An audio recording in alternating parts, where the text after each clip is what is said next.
we're back. This time I'm going to show you how to create wavy lines in Illustrator. Let us use the line segment tool, have no fill and a black stroke.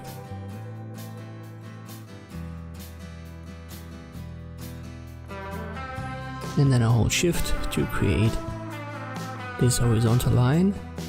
I can increase the stroke a little bit to 5 points.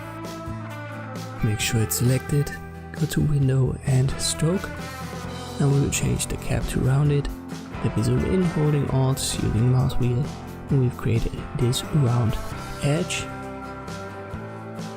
Make sure it's selected, go to effect, distort and transform, and then zigzag. Make sure preview is activated. And now we can play around with the settings a little bit. At first look at the ridges per segment. So right now we've got 4. If we go to 0, we've got none obviously. And 1 makes this effect. Let us increase it. I don't know, maybe to 10.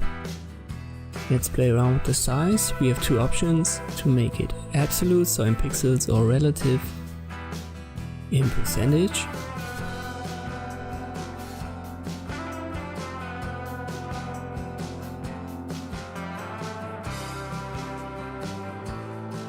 Just try it out yourself and you will get a feel for what you need.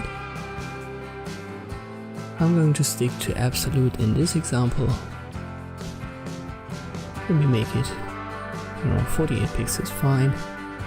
And now I want to have only 8 ridges, but we can change the points from corner to smooth.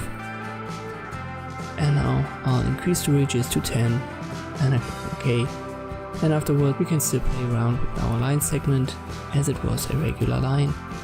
We can increase or decrease the stroke size.